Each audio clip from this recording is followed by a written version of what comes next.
This is a little different. It is. Welcome everybody. Welcome everybody to the X Factor podcast. Yours, Bruley here, and I'm joined by the lovely and talented Jon S. Rennie. That's at Jon S. Rennie. If you're on the Twitter, the social media, and if you're watching on YouTube, this probably looks a little different than usual. If you are listening on one of whatever your favorite podcasting platform is, it might sound a little different because Yep. they're just two of us. Yep. And it seems that for the foreseeable future, that's the way this thing's going to roll. Jon, I forgot to mention our fabulous sponsor. You want to just jump in, interrupt me, and go ahead and plug that? Yeah, absolutely. I mean, We're thinking. hang on. I mentioned them so many times in the last episode. We could go like a couple months without mentioning them, and we True. should still be good. We got a So lot of brand impressions. Yeah. 37 brand impressions for them. 37 last episode, if you hadn't heard it. So our sponsors are not the cup that Coach just drank from. Our sponsors are Bottom Gun Coffee at bottomguncoffee.com. And these guys are all retired submariners, ex-submariners that have started a company where they make the best coffee, all sorts of different styles and blends, the best coffee I've ever had. They're the coffee I drink every day. They sponsor this podcast. They're friends of the show, and we really appreciate their support. And if it wasn't for them, we couldn't do this. So run out to bottomguncoffee.com if you want to support this show and buy some of their coffee. And he's got a lot of different blends. Ahab's Revenge is sort of like a stronger coffee. I like the morning blend mostly because I drink it black and I drink a lot of it, and it's a little not as rough, during the day. But anyways, they're all good. I've tried a bunch of them. And so I really encourage you guys to get out there to bottomguncoffee.com, support those guys, and they support the show. So the more you buy coffee, the better it supports the show. So we appreciate that if you go there and do that. You forgot that other ad read that we had. Which one was that? Well, I'm sorry. It was. Were we doing a recorded one, or are we just going to talk about it after we talk about the thing? We can talk about it after we talk about the thing. Okay. So, welcome everybody to the X Factor podcast. Yours, Bruley, and the Admiral. The Admirable. Admirable. I like that. Show looks a little different. The show sounds a little different because we had to make some tough decisions this past week. And if you've been following along, or if you've been anywhere on social media, it's been trending, at least nationally, hashtag cancel Parker. Parker was our show producer. And we used to be, Jon and I used to be in the top squares of the Zoom on YouTube, and he was in the bottom square producing the show with his cute little headphones on. And Parker is no more. This is kind of a touchy subject. Jon and I just spent, first of all, we spent entirely too much time deliberating all this, Jon. I'd like those hours of my life back. Thank you very much. I agree. This is an opportunity for me to say, I told you so. You did. And,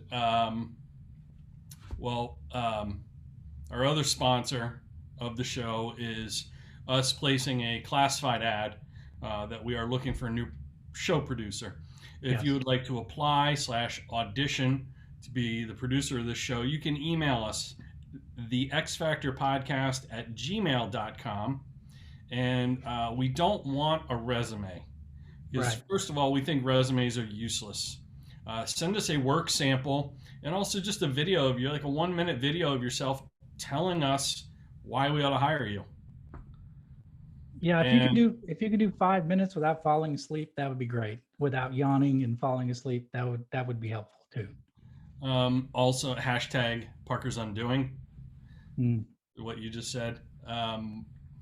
That was, as I found out, kind of the icing on the cake as we were talking about this was a couple of our listeners, namely Sarah Swenson, had mentioned she's just spent most of the time on YouTube during the show, counting how many times he either yawned or looked like he fell asleep, which is not a good look for us when it looks like your show producer is snoozing.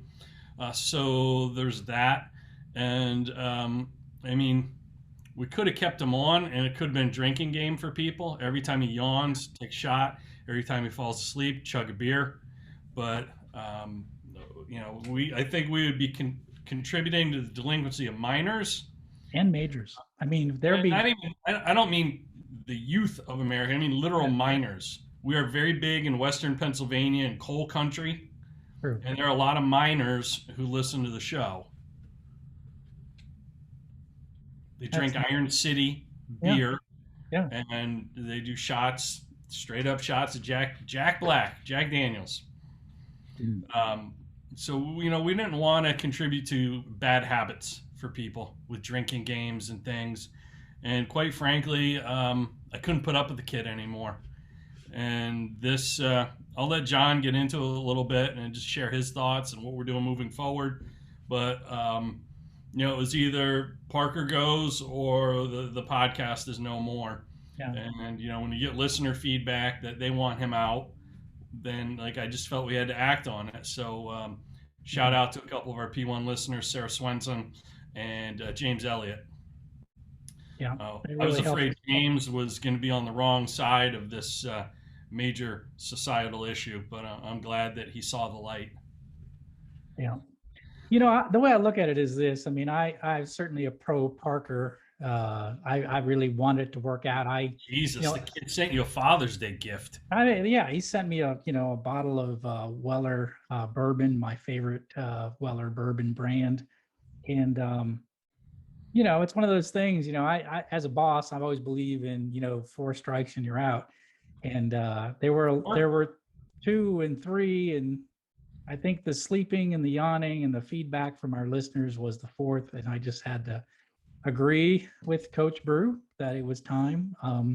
I agree that we probably made a mistake and we didn't hire the former cheerleader from San Diego State. Yep. Probably made a mistake there, but hey, you know what?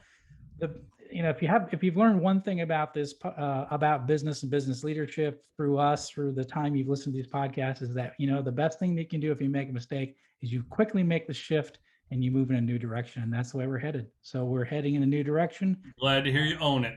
I'm glad to hear you. I'm the first to admit when I made a mistake. So, so I hate to say that I made a mistake, but in this case I did. And that kid's so far up your ass. He hasn't seen daylight in years, John. Yeah, no, it was hard. It should have been done weeks ago. No, but I think that's just generally my approach. I like to see people turn it around. We have. I like to see people kiss my ass. Well, no, yeah, that is nice too. Yeah, I mean the bourbon's been hell. If you stop short, he'd disappear. 100%. So so I think just we listen to feedback, we listen to our customer feedback, our listener feedback, we move forward in a new direction. So those that put forth cancel Parker, we listened, we've made a change, and we're moving forward. So for today, we don't have a show producer, so so you're gonna get raw and uncut and unvarnished today on this episode. The X Factor Podcast at gmail.com. If you're interested in being the new producer, send us a video why you want the job, and try and stay awake and don't yawn while you do that. That would be nice. Yeah. And then don't lose files, and, tell us how you won't lose files. Tell us how you will. And it was symptomatic of the general problem. And I'm glad you finally saw it that way. Yeah, I know. It takes me a while. I'm hard-headed. I try to give people the benefit of the doubt. So in this case, it wouldn't surprise me if you were holding a candlelight vigil for the kid behind my back. Yeah, well, I could be setting up a GoFundMe account to support him in his future. So that would not surprise me. So well, you know what? At least we didn't let this come between us. No. There have been some famous duos that broke up over drama. Right? Yep. No, we're Simon and Garfunkel, Batman and Robin. Yep. Shake and Bake, the guys from Talladega Nights. Yep, they had a fight. Absolutely. They figured it all out, worked it together. Yeah. Dumb and Dumber. What'd you call me? I don't know which I one thought you we want. moved past this. So if we were Simon and Garfunkel, I Yeah. think you'd be Garfunkel. Is it the one with the hair? Yeah, I'd go with No, that. I just meant like Simon was able to move forward and have a prosperous career as an Right. artist after they broke up. So I would like to think that you would be Garfunkel. Garfunkel. You It might just not be the case. Like, has anyone heard from Garfunkel after that? I don't think so. He wasn't doing tours. He wasn't selling out the entire Central Park in New York City like his former bandmate. Yeah. Yeah. So, Hmm. anyway, Garfunkel. Um, Today's show is, it seems to me, it feels very apropos, Yes. which I believe is a big French word for, I can't believe I just used is it French? Apropos? Apropos. I don't know. Sounds like it. If we had a show producer, they could look it up and tell us. But Yep. even when we did, he wouldn't have looked it up and told us. And it'd be like a 5 minute delay and we would have already moved on to something else. But it seems like since we've made some personnel decisions, Yes. and the next episode out of that is about X Factor frauds, Yes, that does feel very apropos. it does. Yeah. So we each decided to bring an X Factor fraud to the table for this episode. And the one stipulation, because we don't like to trample on a man's grave, as they Right. say in the military, the one stipulation John levied is that I could not choose Parker as my X Factor fraud. Not yet. Not It why. was a toss up between the one I chose and Parker. I also think we shouldn't even refer to him by name anymore. I think kind of like Prince, he's the artist Yeah. formerly known as the DFE. Yeah. Okay. Maybe we'll just give him a little symbol like Prince. Yeah. Yeah. Yeah. So it's X Factor frauds. There are some. I mean, this was a tough decision, Jr. Oh, I know. There's Because so there many are out there. so many good frauds. There are so many. Which Absolutely. let's go back and forth a little bit, tit for tat. Yes. Which you were gonna choose and ruled out. I mean, you banned me from choosing the artist formerly known as DFE. But so I'll start with what Yes. I was gonna choose but had to rule out. Okay. Go ahead. Ready? Yep. Every Tour de France cycling team. Oh, yes. That's good. I like that. How about for me, Charles Ponzi, the original Ponzi scheme? I mean, go back to the OG Ponzi, the guy who did the first Ponzi scheme. No one will ever outdo the creator of the Ponzi scheme. Right. And Bernie Madoff said, "Hold my beer." So I didn't choose Madoff. Right. Right. That's a Your good turn. one. Who else did you rule out? How about Billy McFarland of the famous Fry Festival, the festival that never was? Ooh, Yes, that's a good one. Yeah. Wow. And Talk about a dude who went down with the ship, though. That's like 100%. X Factor commitment. Yes. He went down with the ship. 100%. Yes. How about, did I say every politician? Yeah, no, but you could. Yeah, So 100%. every politician? How about everybody who went with a net worth of $100,000 when they went into office and came out with a net worth of $20 million when they get out of office? How about everyone? Every politician? Which is every politician. You tell me how that happens. You tell me if that's not a fraud, a scam. Yep. Quid pro quo. Exactly. That's Latin, by the way. Is it? Wow. Quid pro quo, I believe. I think so. Big Latin? Regular Latin. It is Latin. Yep. Yeah. And I believe it means 10% for the big guy in English. 10%. Wasn't that what Hunter Biden was texting to his absolutely about? You never refer to him as Joe. It was just 10% for the big guy. What else did you rule out, JR? There's just a few other could all be future episodes. They're so compelling. Yeah, Jeff Skilling was Enron. So Enron was a big scam. The way they changed the rules and tried to show profit, and they went from the darling of Wall Street to basically a complete and total fraud. We should have seen that whole thing coming, though. How's that? Because if you ever looked at their logo, the E Ah, was a yeah, little crooked. yeah, It it's a was little big crooked. E in the logo. It was like at Yeah. a 45-degree. It was a little crooked. Was it leaning Just left? seen that coming. Yeah, yeah, we should have saw it coming. Yeah. So the last one I ruled out was the stock market. Just overall, I mean, just the fact that there are some people that the more money you have, the more influence you have, the more you can short out stocks and make money where other people get blocked. And yeah. That plus the fact that like when the unemployment is an all-time high and we're in the middle of a pandemic, Yep. and we are about to face a recession, if not a depression. Right. The stock market has never been higher. Right. I mean, that thing was just rolling. Yep. While Main Street was just suffering. Yeah. So if that isn't the total racket, I don't know what is, What about like cryptocurrency like Dogecoin? How do you feel about Dogecoin? So I think that I don't think Dogecoin, which is like a fake crypto or a shit coin or whatever they call them, not a Bitcoin, a shit coin. Oh wait, Parker's not here. What can I say this? Beep. A little late, but yeah. Okay, yeah. I beeped you out. Yeah. And this is episode number 32, something like that. Yeah. I don't think Dogecoin is an X Factor fraud. I think it is an example of wonderful X Factor, like trolling of a market or trolling of an industry. Yes.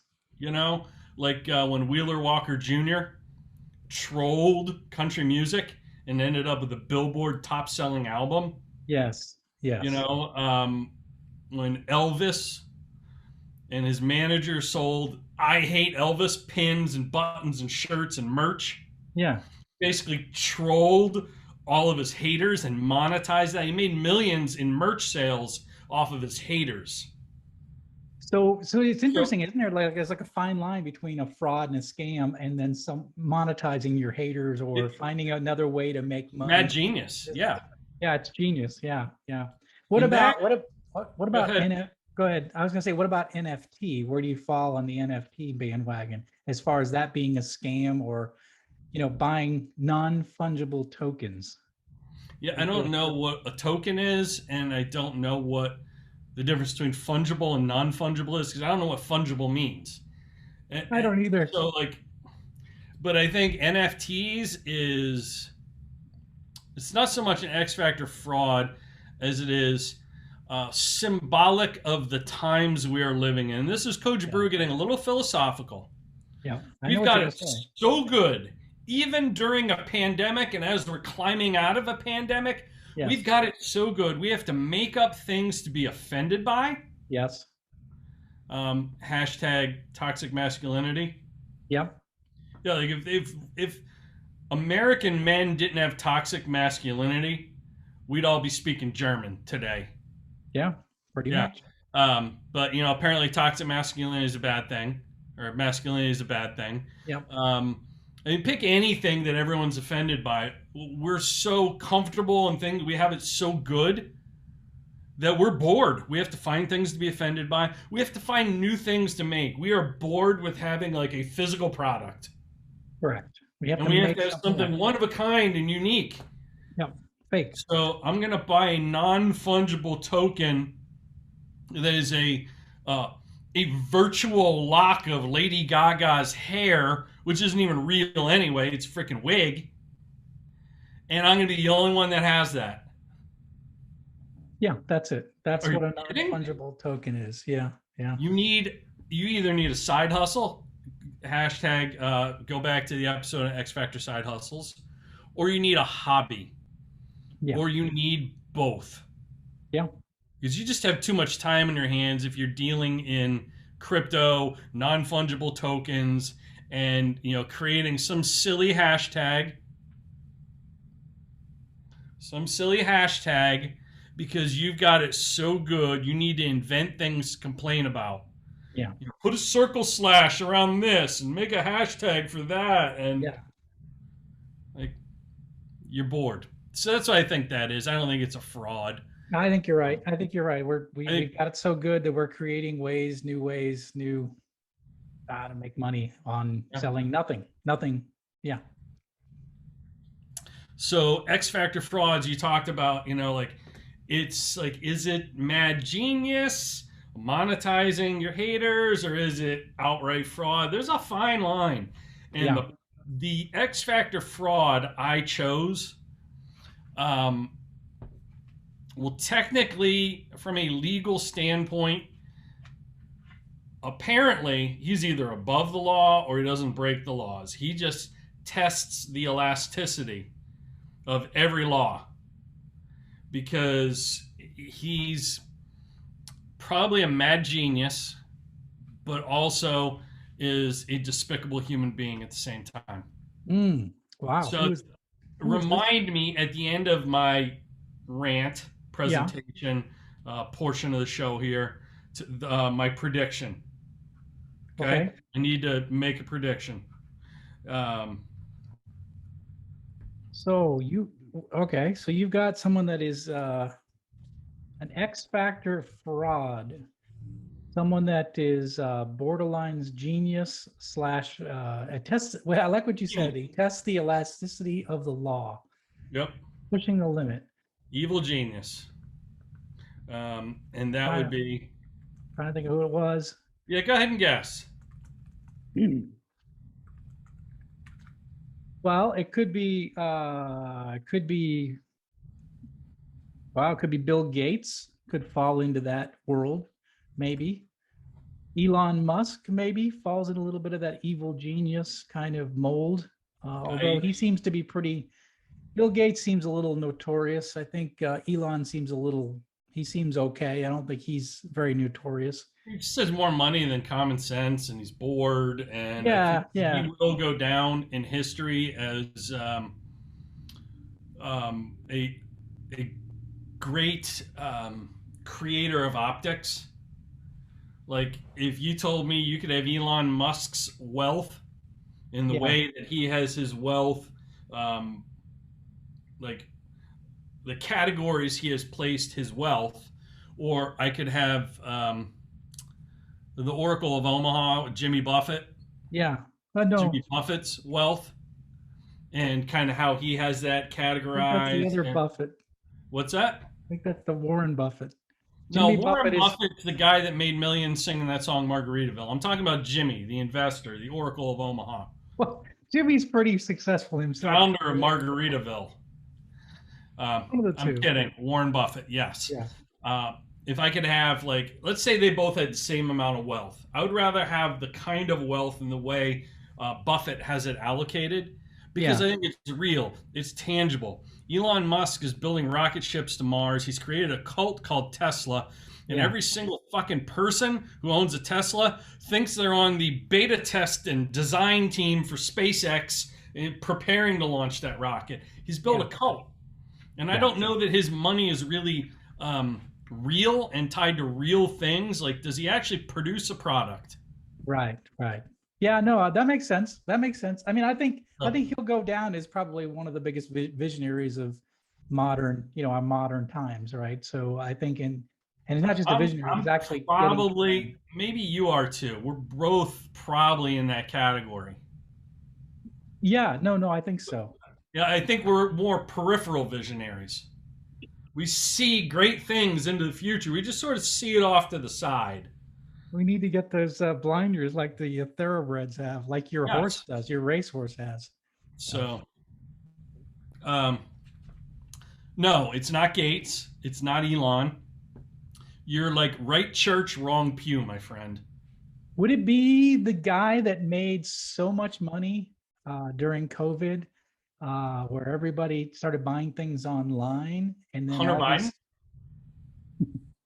I'm not talking about Parmesan cheese now. We're talking about products, all sorts of products. So I'll give you a hint. Yeah. Name the one person Coach Brew hates on this planet with the heat of 1,000 suns.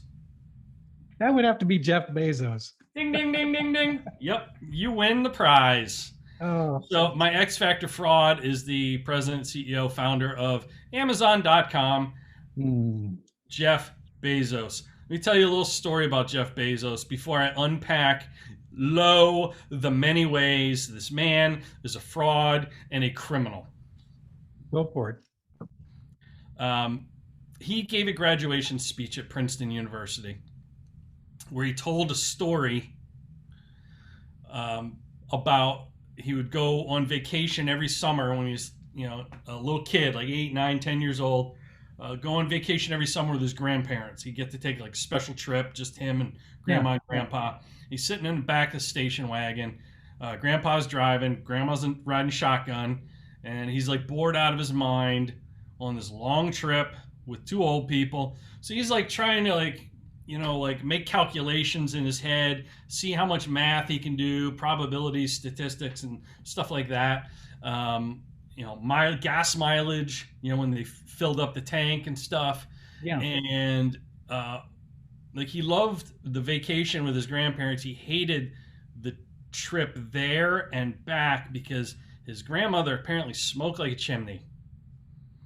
She's just smoking like cowboy killers, one after the next, not blowing it out the window, but it's like blowing back onto him. And the car's basically freaking hot box. He's getting hot boxed in the car. Yeah. Like in the 70s. Yeah. So, and that's back when you could rattle around in the back of a station wagon without a car seat or a seatbelt. Back when men were men and cars had 25-mile-an-hour metal bumpers. So anyway, at one point, he starts crunching the numbers, and he had remembered hearing one of those public service announcements about how, every time you take a puff of a cigarette, it takes 2 minutes off your life.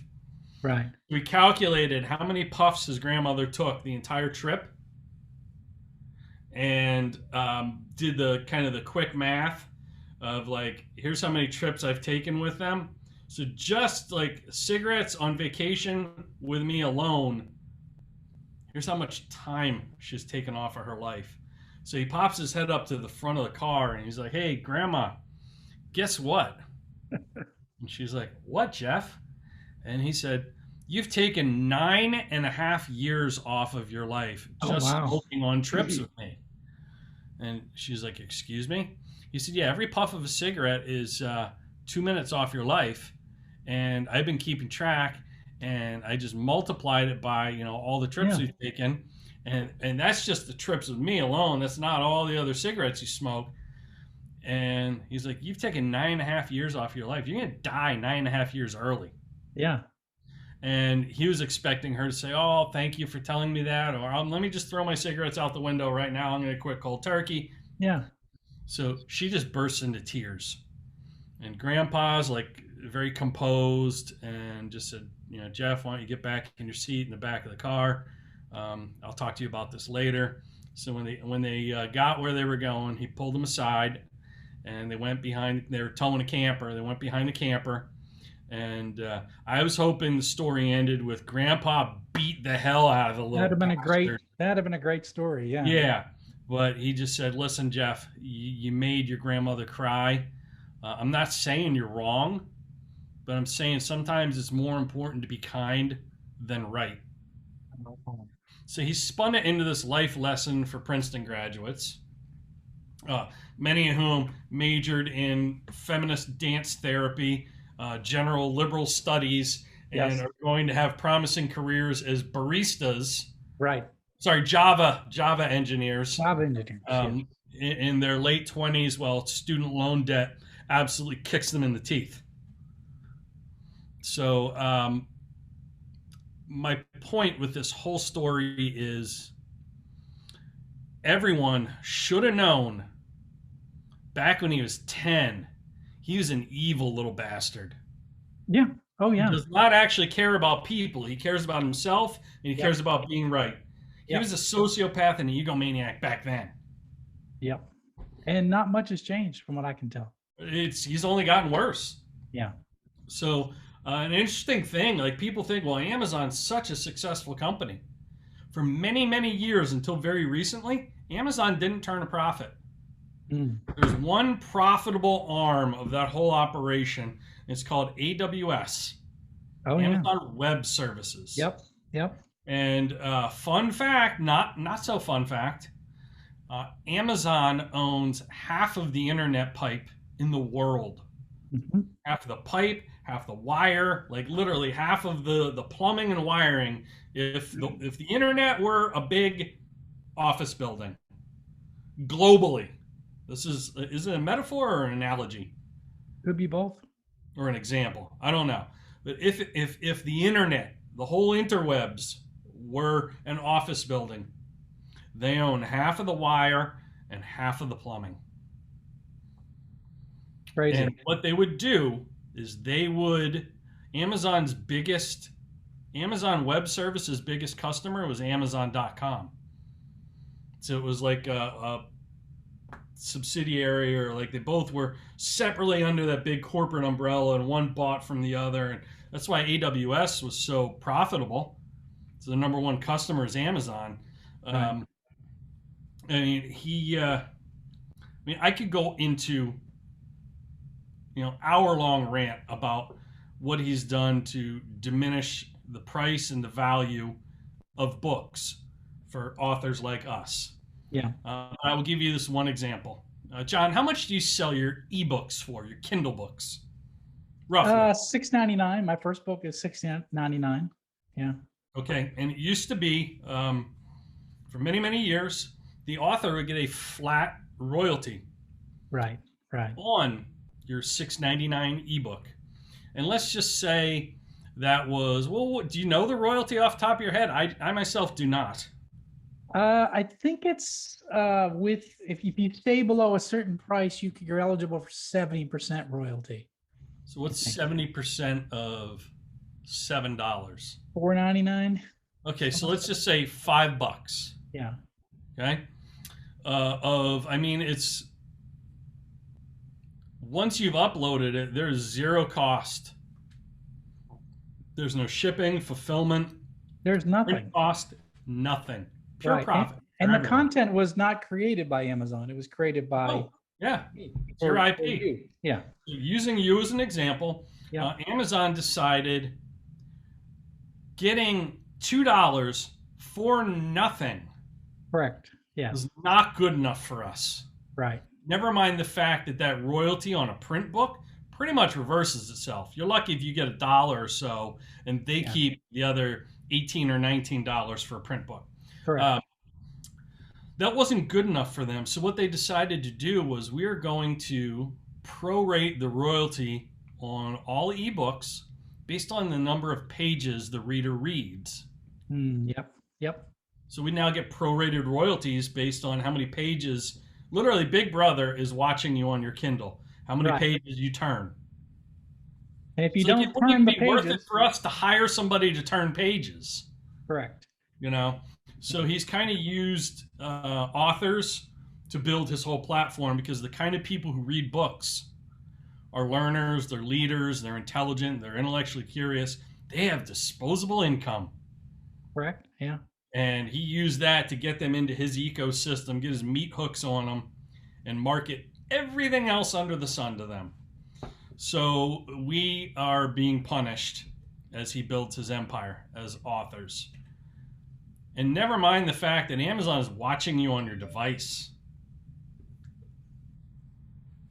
Yeah, well, like your Alexa, is listening all the time, and my wife and I play these games where we say random things. Are you allowed to say this on the air? Your wife and you play these games? Because we don't have anybody to bleep this or edit this out. Like, is this? Well, we don't have a show producer, so I said it's all raw, right? We can't bleep or cut anything out. We don't know how to. What kind of games do you guys play? Is this role playing? Does she have you dress up? No. Does this in any way involve outfits made of leather and barbed wire?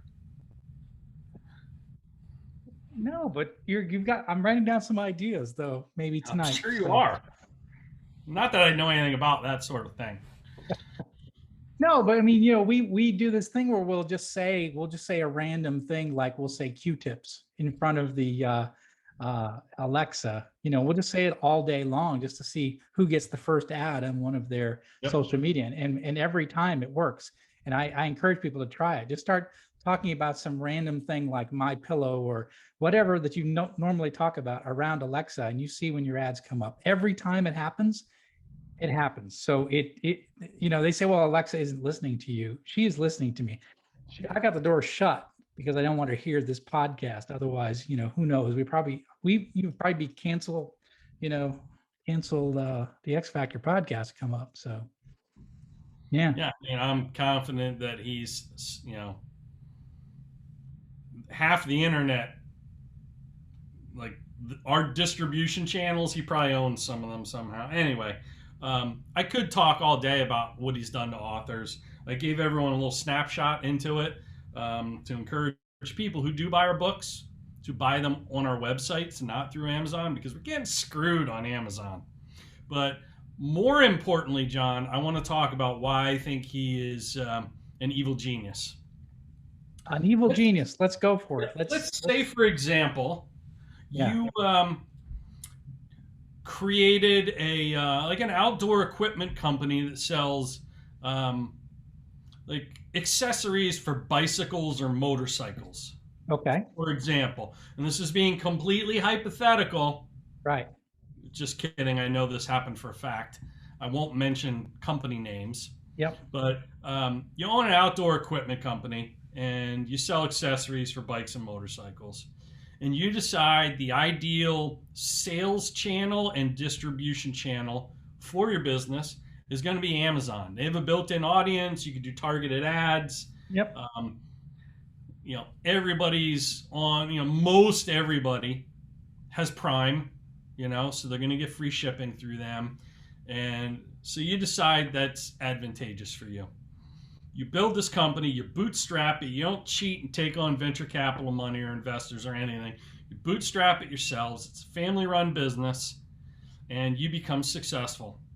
You expand, start offering different pieces of equipment, all kind of in the same lane, and you become the #1 rated and reviewed by a lot.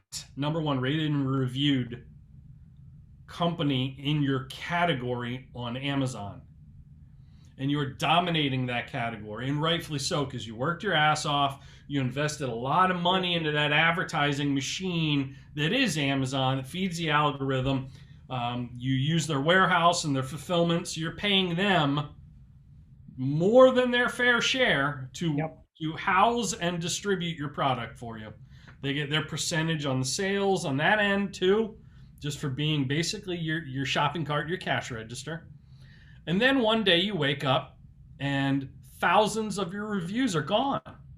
Correct. Yep. And all of a sudden there are bad reviews, 1-star reviews by people who don't really have a track record for leaving reviews, and you look on their account, and by people who are inaccurately describing the product they allegedly purchased from you.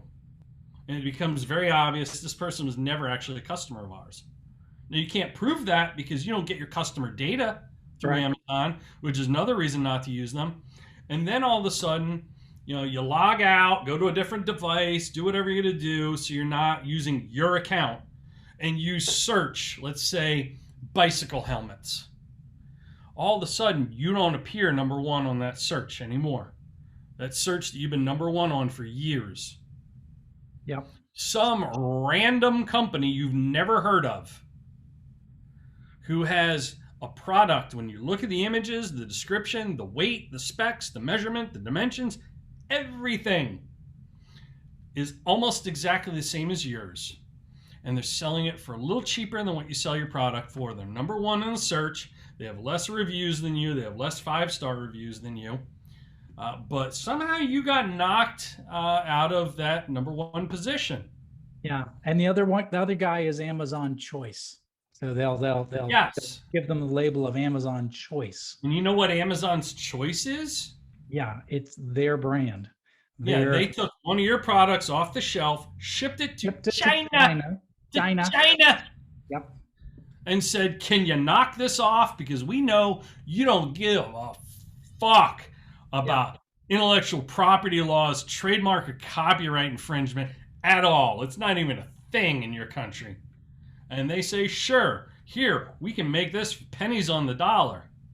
And what do you get? You get the brand is Amazon Basics. You have an Amazon Basic. They white label it and they just Yep. call it like, like Yeah. Outdoorsy Inc. or, Right. Lake Co. Whatever. Yeah. You know, And it's suddenly you're off the charts, and your channel is closed, and your sales overnight just go away. This So- is this is the problem with choosing one channel, for example, to market and to sell. You get yourself in these circumstances, and Amazon does not care. They do No. not care. And that's one example, and they've done that in so many categories. Yeah. Yeah. You'll go search something, you'll find some rando company name that like you've never heard of, and somehow magically is top seller. It's the Amazon Choice, and these are real business people who are suffering. Yep. In part, you are suffering because, and this is sort of the business lesson that we give here, you allowed yourself to only be on one platform or channel, and as real estate, you do not own. You're barely even a renter. Like, you got evicted. Yeah. Yeah. You're in the penthouse and they just sent you to the outhouse. You can stay here. It's not going to be the same or as comfortable or as lucrative for you, but you can stay here. Yeah. Which is why you want to own the real estate that you sell on. Even Yeah, if it's not as convenient or quite as profitable, because then you actually get those customers' names and addresses. You can build a relationship. Yep. Well, if you stick with one channel for everything you do, say you're big on Twitter, or you're big on Instagram, or you're big through Amazon, is that at any point in time, that channel can shut you off. They can shut you down. I think of, not that I'm a big Parler fan. I have an account, but I don't really use it. But Parler saw that happen to them after, the Capitol riots. They basically took them down, and all of these, and I think even AWS was involved with this, where they took away their servers and took away their channels, and now suddenly you can't even run your business. Yep. I mean, and you think, well, and they do, even internet, sort of web hosting companies will shut down accounts they don't like. So it's really interesting how we live in a time where if you do something wrong, or if someone chooses to move in a different direction, they can completely shut you down. So I think the lesson here is to make sure you diversify your ways to your customers. And the best way is to have that customer information. Your email list is probably the most important thing that you own and have. And that's something that's really important. And you don't get that. When I sell a book through Amazon, I have no idea who bought it. The other day, somebody bought 90 copies of one of my books, and it's like, thank you. I don't know who you are, but I'd like to be able to thank you, but I can't. I don't know who that was. Somebody who runs a company. Right. Exactly. And so, but if they went through my website, I'd know who they were. I could probably would have included a gift, a personal note, exactly. Signed all the copies. Exactly. Yeah. And maybe even volunteer to come up and talk or do a virtual speak with them. Shipping. Yeah. But that's, so, diversification. Cautionary tale, right? Say again? Big time cautionary tale. It is a cautionary tale. Yeah, I think it is. And, people that are listening to you talk about Parler, let's go back to that for a second. They're going to be oh, that's like ultra alt-right leaning political, like it's a political social media platform. Okay, sure. And they kind of got canceled.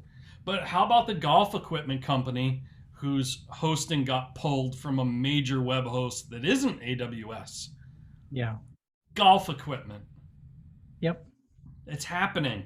It's non-political. It's happening. They just decided for whatever reason they didn't like what you were selling.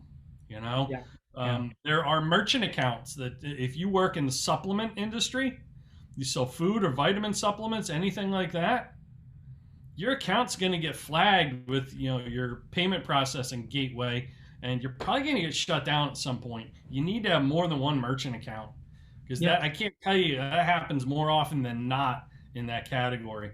One is the loneliest number in business. You do not want to be relying on one platform. Nope. Can No, I not. can I go back to your boy Jeff for a minute though? Yes, let's talk about my boy Jeff. So besides being in the R&D business, and by R&D I don't mean research and development, I mean ripping off and duplicating. What really I think rubbed me the wrong way, John, was while business owners and families and people, are getting absolutely crushed during the pandemic. He decided, at a time like you said, where he made more money in Yep. in the last year than ever before in the history of the company, than ever before in his career. Um, he decided that he was going to start essentially a GoFundMe. And it wasn't through the company GoFundMe, but he decided he was going to start a fund and ask the public to contribute to this fund to help support his drivers for the Amazon delivery service. Mm-hmm. Some are employees of his, and a smaller percentage are independent contractors Right. that drive like their own vehicle Yep. and slap an Amazon sign on the side of it. Now, here's a guy that's doing so well. He says, best year ever by far, exponential growth, even more than Dogecoin, perhaps. He got a divorce, Yes. and his wife got half of everything. Ex-wife got, Yeah. shout out Mackenzie, got half of everything. She became the by far number one richest female billionaire in the world. Correct. Yes. She's one of the top 10 richest billionaires of any of the 37 genders in the world. Yes. And he stayed at the number one spot. Yes. He lost half of everything, stayed at number one, and his Yeah. ex-wife is in the top 10, and she's the richest woman in the world. And he needs to start a charity fund for his drivers Yeah. who don't get a break and are measured and monitored so carefully they don't have time to pee during their route. They have to carry Gatorade bottles with them, piss into Gatorade bottles because they don't have time to stop and use a public restroom anywhere. Yep. Yeah, I think that's where, I probably wasn't as anti-Bezos as you a year ago, but what I saw during the pandemic was that as countless family-owned small businesses were shutting down, he and his sales went through the roof and his personal wealth went through the roof. He did nothing, to change that or to put a stop to it or do anything to help small business. He just enjoyed the fruits of his labor, like, well, hey, I earned it. I built this by myself. I'm going to take all the profits. And now the news stories are coming out at the end of this pandemic. He's building a 417-foot super yacht for a price tag of $500 million. It's support yacht. It has its own support yacht, which has a helicopter pad and a helicopter on it. That's the support yacht, I'm not impressed, John. Call me when he has his own submarine. Well, that's exactly. Yeah. But my point is that and he doesn't even care about the optics of it. Like I always said, as I ran, like one of the things I've always wanted in my life is a little Porsche, just like a convertible Porsche. I've always A wanted little speedster or Boxster, something a like Boxster that. or something like that, just because it'd be kind of fun. But I always said to myself, I will never own one so long as I'm running a manufacturing business, because so long as there are people making $15, $16, $17 an hour, I'm not going to go show up and park in my assigned parking spot as the CEO or the plant manager in a Porsche. The optics, right? The optics don't look good. Regardless if I buy it used and it wasn't that expensive, it doesn't matter. The optics don't look good. Jeff Bezos doesn't care about his optics. He's like, screw you guys, screw everybody, and I'm buying a yacht. And and it's a little, it's too bad. Honestly. You ready for my prediction? Yes, I have it right down. What is your prediction, Coach Brew? When's the next presidential election? Not soon enough. 3 more years. The thing. The thing, Is it 2024? We did, we're 21, 2020, so 2024. Yes. Yeah. Jeff Bezos will be running for president in 2024. Mhm. And here's why. He bought the Washington Post Yep. to control messaging during the Trump reign. Now, some of you might think it was a reign of terror, but it was a reign Yep. to control messaging. And not only to control messaging, but like the Washington Post was basically a failing business entity at the time. He rescued it not for philanthropic or admirable purposes. He said that's why it was, because it's an iconic publication. No, he rescued it because in the last 7 years he has put $40.5 million worth of advertisements for Amazon in the Washington Post and the WashingtonPost.com, Oh my. Oh including my. during the pandemic. 20% of that, Wow. 8.1 million bucks last year alone. Wow. Yeah, he has weaponized a media outlet to silence, anything that was flattering about a conservative in office, and probably everybody, all the conservatives in Washington. And then also for self-serving purposes, he basically writes it off as an advertising expense because he owns that platform, and what dominates their ads are Amazon ads. Um, Furthermore, so imagine the political ads he can run. Yeah. Yeah. Furthermore, Amazon just bought a Hollywood studio. Mm. So he's going to be weaponizing movies, I believe. And people are going to say, Brew, you're a conspiracy theorist. Are you QAnon? Do you believe in flat earth and lizard people?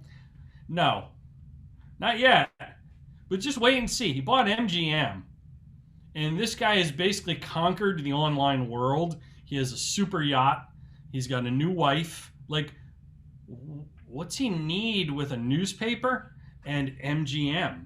It's like you and I grew up in the 80s. It's like an 80s movie villain. I mean, how this is like a Bond villain, isn't it? I mean, are we not creating Really with is. the super yacht with the helipad and the buying up the media and what is going on here? I mean, does anyone remember any of the Batman movies and all this the the villains of the James Bond villains back in He's the the day? Joker, all right. This is the Joker. Yeah, So so like this, and like if everyone thinks, oh, you're just being typical conservative, you know what? I'm a huge Bernie Sanders fan and Bernie Sanders supporter for one reason. He hates Jeff Bezos too. That hashtag Stop Bezos, the Stop Bezos Act, that legislation yeah. was all Sanders pushing that through. I'm like, good for you, Mr. Socialist from Vermont. We Yeah, actually yeah, agree on something. yeah. Well, there's an independent guy that got run over by the establishment, right? Yep. That's a great example of that. I mean, the same thing with independent authors being run over by, Bezos. It's the same similar story. Poor, yeah. So, I realize I've monopolized this part of the show, John. oh yeah, I'm no, just going to leave it at that. Cancel Bezos, cancel Parker, fire Bezos, fire Parker. yes, Sorry, the artist formerly known as the DFE. yes. I mean, they're both the spawn of Satan in my book at this point. So I'm going to shut up now, and I really want to hear what your X Factor fraud is because I think I know where you're going with this, and I like it. Well, it's funny because I was doing the research just like you, and I didn't come up with Bezos, although I think it's a great story. I was just thinking about, when I think about frauds and scams, I obviously I come to the phone calls I get every day, wanting to talk to me about my car insurance. What do they call it? No, they call it your extended warranty, right? So we're here to talk to you about your extended warranty. I do get those calls every day. I do appreciate those. That But and like I want to refinancing your mortgage, right? right. Yeah, yeah, exactly. And lately I've been getting some from the Social Security Administration needing to talk to me right away that my number has been compromised. But all that kind of goes back to the original OG scam that goes right back to even before the internet, and that is the great and famed Nigerian prince. That's before email and the internet? Oh, 100%. Yeah, that's really How? funny. How's that possible? So this story is actually interesting. It's actually a variation of a Are theme you that goes. suggesting are you suggesting my story wasn't interesting? No, See, your like story you just pulled a Parker. You just pulled a fucking Parker. With actually. actually, this story's actually interesting. Oh, you're awake? Were you yawning and snoring I was during my awake the whole time. You can non-interesting rant? roll. You can read. You can watch the video. I was awake and engaged the whole time. So no, but so you know what I'm talking about. The Nigerian prince email. Look at you. There you go. You're falling asleep. So you know what it is? The deal is like this, right? Everybody knows this story. There's a little, so you get this email saying that for some reason they need, they've got a ton of money, but they can't get out of the country, and they need you to contact them, and for just a small initial outlay, like an advance fee, you're going to get a large return of money. So that's the way these scams work. Give us your contact information, send us a little bit of money, and in return, you're going to get a lot, right? So So, you mean to tell me you found a way to inherit Prince Bubakar's fortune? yeah, no, there is a way to maybe not inherit his fortune, but to keep yours, and that is not to respond to these things. So what's interesting is this goes back 200 years. So the Nigerian prince story is a variation on a theme that came out right after the French Revolution. It was called the Spanish prisoner swindle. And it's the You're same not allowed to exact call it story. that. I can't call it what? We can't call it the China virus. We can't call it the Spanish prisoner swindle.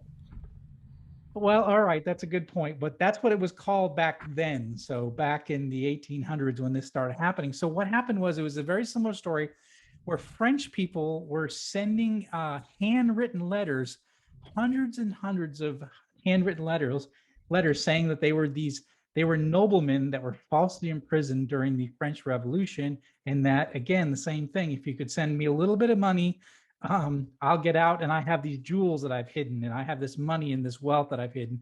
And if you can just give me a little bit of money, send it to this address, you will get this in return. And apparently, and this is what one French scam artist said from back then, said out of 100 such letters that were sent out, 20 were always answered. So 20 out of 100 people responded to this. So in this time that we think that it's all, these internet scams, these phone scams, this was happening before the internet, before the phone, before this was happening in the 1800s. So this is That's the most aggressive and violent the French have ever been in all of world history. 100%. Yeah, absolutely. So now the Nigerian prince story started actually in 1980s before the internet. And so and it was West African fraudsters began sending letters, like not emails, not something on social media. These were typed up letters that they were mailing to people, and they mailed thousands and thousands of these around the world. And eventually they called these things the 419 letters. 419 was the criminal code in Nigeria for counterfeiting.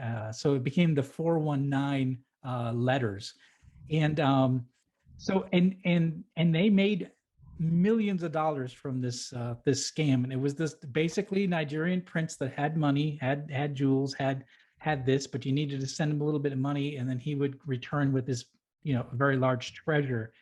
And in 2018, the last I could see the data, more than $700,000 was given from Americans to these Nigerian scammers, or using just the Nigerian prince story.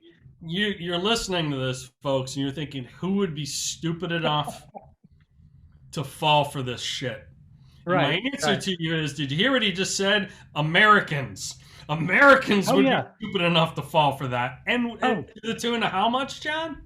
Oh yeah, no, in 2018. So this is like, these things have been going on since 1980, right? And still today, well, 2018 is the latest data, $700,000 made it out of the pockets of people, Americans, and into the pockets of these scamsters. So you've been ripping off Americans online longer than Jeff Bezos. Exactly, 100%. That's why I say he's the OG scam artist, or it's the OG scam. So get this, in So on average, the victim is puts out about $5,000 for each American victim, is about $5,000 on average, with some losing as much as 600,000. There was a Czech retiree lost 600,000. And then get this, a U.S. businessman, and this is back in 2005, lost $5.6 million to one of these scam artists. A businessman. Not a good businessman, but a businessman. Yeah. Yeah. And you know, this thing is so common now. The Nigerian prince is almost like it's a joke now. Everybody knows that it's a punchline, right? Yep. That, but it's you know, it has its roots, and you know this. It has its roots from social engineering, right? It's this idea of, you just give me a little bit and I'll give you a lot. You know, if you just reciprocate a little bit, I'll give you a lot. And that's the same social engineering that goes on with trying to get your social security number, or trying to get your bank information, or all the things that these scam artists trying to get you to donate to a political campaign. It's exactly all kinds right. of grifters. It is. It's in it, and they're using social engineering, something they've been using for hundreds and hundreds of years. So when we say all this stuff is new, it's not new. It's old. Oh. It's been being used for years. Just a new platform. Yep. Yeah, exactly. It's all just different platform. And it was kind of funny. I was trying to find the original name of the first Nigerian prince. And the truth is, it's always a different name. So it's always, depending on who the scam artist, always a different name. And what I found is that you can search, and there's several websites that do this. There is the Nigerian prince name generator. So you can create your own Nigerian prince name. All right, I'm going to get our names. Okay. Okay. What are our names? So look up Nigerian prince name generator, and you'll find that you can create your own. See, I had to Google this crap myself because we have no producer. If you'd like to be our producer, just email us the video telling us why we should hire you. thexfactorpodcast@gmail.com. Yes, we are looking for a new producer, one that won't sleep, one that actually won't delete files. Yes, we are trying to find the NDFE, the new DFE. So, right. So what do you got? You ready? Yeah, what do you got?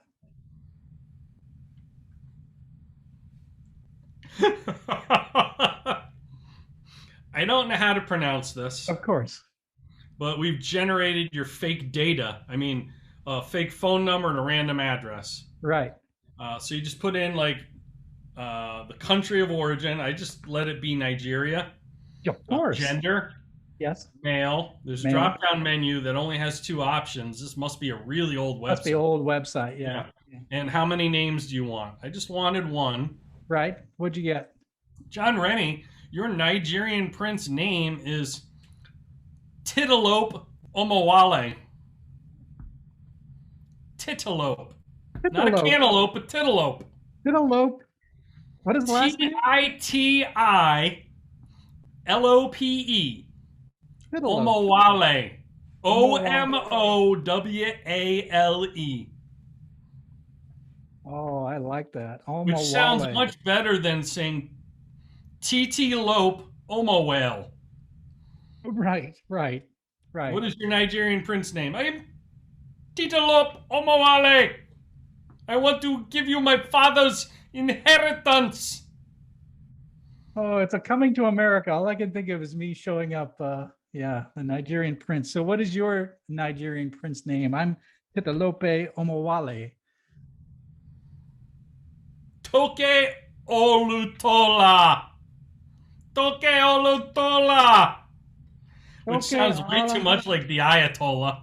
But yeah, my address is 73 Mutiite Street, Jade Sola Village. See? So if you're listening to the show, you're still listening to the show, what we need you to do is to send us $10, and we've got 10 million that we don't know what to do with. We can't get it out of our account, but we just need $10 for all of our listeners. Like socially engineer it into your bank account. We just send us $10. We promise to send you the 10 million that we have being held in an account that we can't get into. We just need it for processing fees. So we'll send that to you, guaranteed. If my name isn't Titalope Omowale. There is fun fact.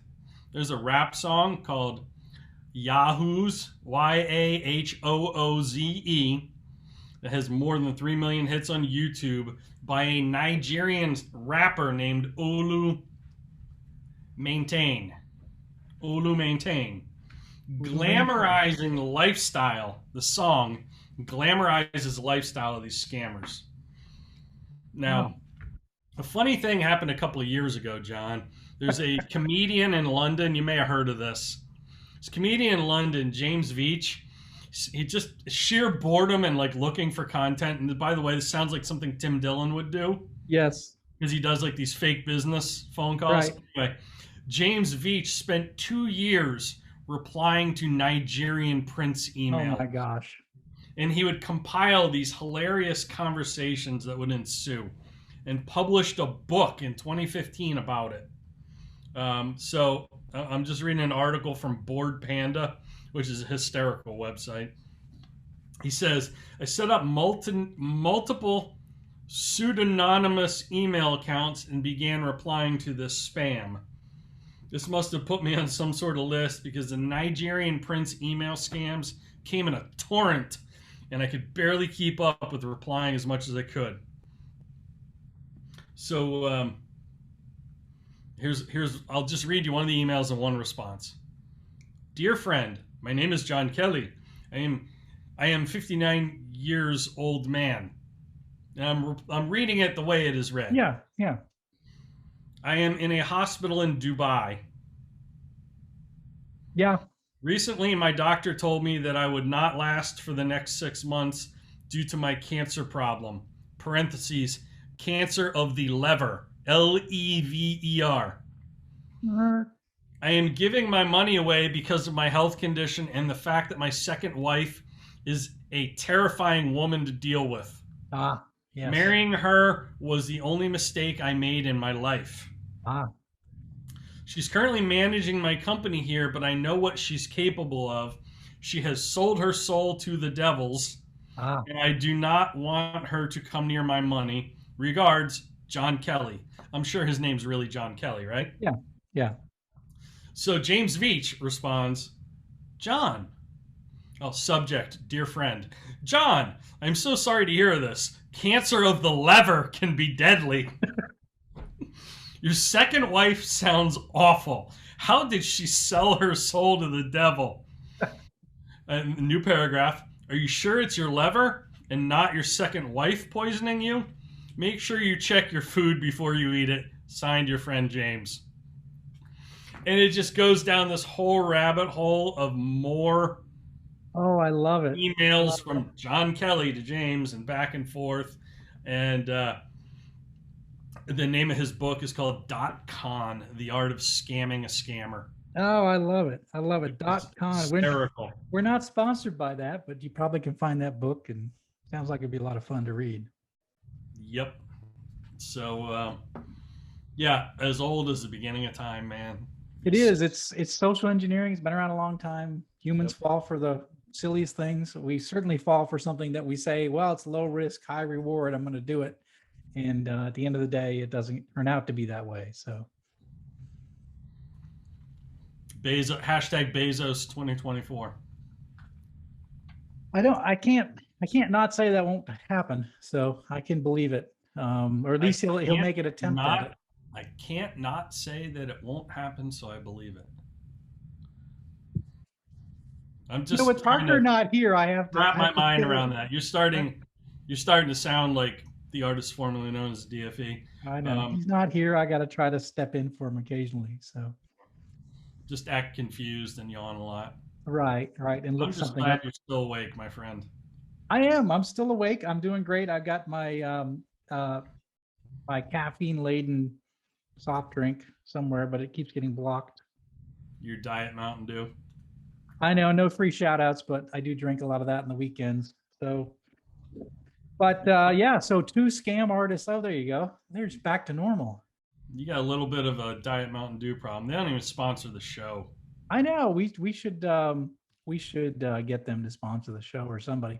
We need bourbon. Yeah, by the way, we need a bourbon sponsor. Yeah. So if you're out there, big bourbon, little bourbon, small batch. We don't do that blended shit around here. No, especially if Do you got blended fisted. bourbons. Yeah. It's just not. I'm not saying it's bad. It's just not for us. And I would say that I'll say this when we're talking about scams and frauds, there's some fraud bourbons out there that claim that they are the cat's meow when they're just buying bulk pre-processed bourbon and putting it in their fancy bottles. So there's some companies out there, you know who you are. We don't want you to be a sponsor. We do want the people that are doing the distilling, the aging, and it takes years. We're an entrepreneur show, but I'll tell you what, I would never start a bourbon company. Never. I mean, that is a long play if And there's ever 6 one. years. Yeah. You need 6 years of runway. Yep. Because it's got to age in those barrels. Yep. Absolutely. And I did it. Today is actually Father's Day as we're filming this, as we're having this discussion. And I did get a bottle of bourbon From my Parker? oldest son. No, from my oldest son. You are his daddy. Well, he's my former son. Yeah. We've disowned him now. So. But I did get a bottle of bourbon, a bottle of Wilderness Trail, no free shout outs, but something I can't get in North Carolina, but he got it for me in South Carolina. So Sweet. yeah, it is. Where does that rank on the Rennie scale of bourbons? It is probably one of the first bourbons I ever really truly fell in love with. So I would say it's one of my favorites. Probably Weller Antique 107 is my favorite, and it's probably my second favorite. So yeah.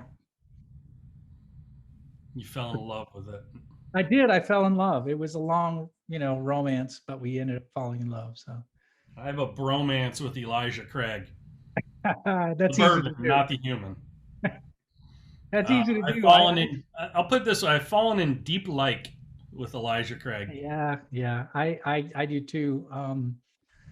Yeah, I did get the Elijah Craig Toasted Barrel. If you can ever find that, that was exceptional too. It was just like it was Elijah Craig, but just a little bit better flavor, deeper flavor. So yeah, I found a bunch of those airline bottles of the Elijah Craig it's great for travel. So when you go on trade shows. Let me tell you, John, a lot of little bottles. Yeah. Equals a big bottle. Be careful how many of them you drink. I know. A lot of little ones equal a big bottle. I know. I got to be careful. Yep. So I think we've had our most fun on this podcast with topics that our P1 listeners have recommended. Yes. X Factor Food, X Factor Disney Princesses, X Factor Cities, X Factor States. Like, those are some of our favorites. So we want to challenge all of you. X Factor what? What's next? We want to hear from you. Correct. And, this is like Stump the... I don't want to call us chumps. Stamp the Tramps. No. Stump the Chumps. Like, try and stump us.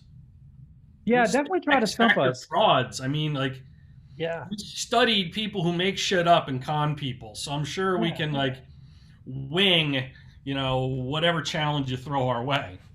Yeah, I really, to be honest with you, with respect to the show, you've been lying to me up until now, and now you're being honest. I am. To be honest with you, Brew, I mean, that's like a dressed up. That's like an actually in a tuxedo, right? It is. To be honest, actually, it's all dressed up. But I think the crazier the idea, the harder it is for us to research, and the more I think entertaining is going to be at the end of the day to try to find something X Factor in, I don't know, whatever. Adult film stars? What was that? Adult film stars? Let's not do that one. Because I got my internet history will get all messed up as I research that. But, I don't know, famous X Factor. By the way, it is in his will that I am to delete his search history if he dies before me, folks. That's how close we are. Yes, absolutely. Yeah. Yeah. So get crazy with your ideas, X Factor, Build-A-Bears, I don't know, whatever. Get crazy. What is that, Coach Brew? That's a book I've never seen. Where I keep all my X Factor ideas. In my idea journal. Oh, look at that. Yeah, soon to be available wherever books are sold, but mostly just on Amazon. Oh, I'm kidding. It's going to be on my website exclusively. I was going to say. Well, that's good. No, Absolutely. I am compiling a list, as I know you are. I'd love our listeners to chime in. What's on their list? What do they want us to talk about? You know, Yep. we did X Factor foods, and I talked about a McDouble. Right. Right. Nothing's off limits. We could do X Factor adult film stars, John, without getting. See, there's my challenge to you. Yeah. Without getting raunchy Yeah. or X-rated, could we do an episode about X Factor adult film stars? I'm laying down the gauntlet with you. You get to challenge me to a topic now, and we will take all listener input as well. By the way, Yes. shout out James F. Elliott. Yes. Did you know his middle name starts with F? Like James T. Kirk? Like James freaking Elliott, baby. Shout out to James freaking Elliott for a great idea. I mean, he's full of them. He probably uses my idea journal, but that's why he's full of them. But he came up with the idea for episode 50. We do a live Zoom with all of our P1 listeners. Yes. Yeah, no, this And is they great. just get to do like an Ask Me Anything, but it has to be like X Factor this, X Factor that, and we've got to answer on the fly. No research whatsoever. Yeah, no, this is great. So episode 50, and we're at episode 34 right now. So we're at 32. I don't know. We don't have a producer. We're at 31 2 weeks ago. I said last week was episode 33 just to piss off your boy. As we're really at episode 32 right now. But when episode 50 rolls around, we're doing a live Zoom. We might even be able to pull something off where we're together. Oh. And everyone else is on Zoom. Yeah, no. I might be up in New England sometime soon. The timing might work out. So you should have your people call my people. I don't have any people. But you do. I do have some people, yeah. But they're busy. You think my people aren't busy? All right, let's be honest. My people are not busy at all. Your people are very busy. Yes. Yeah. I mean, we should start a GoFundMe for your people. They're so busy, they don't have time to take a bathroom break. That's the kind of tyrant CEO leader you are, I bet. That's it. I track their comings and goings, and I don't let them go to the bathroom. That's exactly right. No, iron fist. Coach Brew, I just want to know how you can end up writing a book in 20 minutes. That's what I don't understand. I'm working on my third book now, and it's like canoeing through molasses. But you're banging out books like there's no tomorrow. Well, it's an idea journal, so there's just like a little framework at the beginning, and then a lot of blank pages for people to fill in. Yeah, but still, there's a really cute picture of me on the back. No, yeah, I like it. So that's before I had hair. I need a haircut, by the way, John. I got one. You're looking good, man. That is high and tight, baby. I know. I shaved off the beard too. I saw too many pictures of me from my trade show, and I look like an old man. So my gray beard, I had to do something about it. So if you were in the Navy, way back in the day, your name would be Graybeard. It would have been Graybeard. Yeah. Not Bluebeard or Blackbeard, the pirate. Well, it wouldn't be the Navy. You'd be a pirate. That would be your pirate name. Yeah, no, true story. It's in the Titalope Aduwale is your Nigerian prince name. Your pirate name would be Graybeard. Right. No, true story. I did actually. It's in my new book. I did actually take down the American flag on my last watch as an officer on the USS Tennessee, and I flew a pirate's flag for 6 hours. So I'm the only human that's ever taken over a nuclear power warship at sea and flew a pirate's flag. So, yeah. Wow. Yeah, and now that it's shout out Kenny Chesney, Pirate Flag, great song. Yeah, but I was doing it before Kenny Chesney was recording songs, so long before. Yeah. Damn, you're old.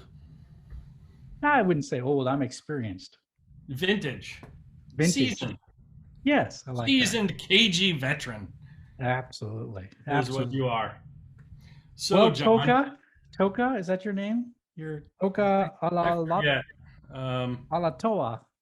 You were Toka Alatoa. Yeah, you're like Titalope Aduwale. Yeah, Titalope Amawale. That's on brand for you. 100%. Some people like their spirit animals an antelope. Yours is a tittelope. Yes. So if you want to, or you know someone who would want an internship for the summer, perhaps, Please. Yes. as a podcast producer, Yes. and then we get media experience being on screen too, just email the xfactorpodcast@gmail.com and send us basically an audition tape, just a couple minutes, why you want the job and what you bring to the table. You definitely need a personality, and you need to not have narcolepsy like our last producer. Correct. The bar is set so low. This is like the coach that inherits the losing team that didn't win a game last year. Right. There's nowhere to go but up. Right. So you couldn't possibly be any worse than our last show producer. Yes. Yeah. The beauty of it is he's Amish. He won't even see this. No, sadly. We do whatever we want, Right. Absolutely. In the log cabin by candlelight right now. Probably knitting a pair of suspenders for Jebediah for Father's Day. Probably done. Yeah, it's probably doing that. So yeah, that's it. We've been brought to you by our friends at Bottom Gun Coffee. Yep. And by the time you hear this, the summer collection for my clothing brand will be out. Oh, you don't want to miss that. I've seen some previews. I've seen some previews. Great prizes from our friends at Roam USA, which happens to be an outdoor equipment company. And they make like universal mounts for your smartphone to go on your bike or your motorcycle, helmets. They've got these cool day packs, like if you're traveling for a day. I love using mine when I'm just doing like a quick turnaround day trip. I just carry my stuff in that when I'm in the airport. It's awesome.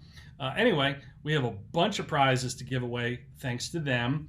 And we got some Stars and Stripes apparel to celebrate 4th of July, like summertime stuff, Check it out, chinupchestout.com, summer collection, and we're going to do some fun stuff with it.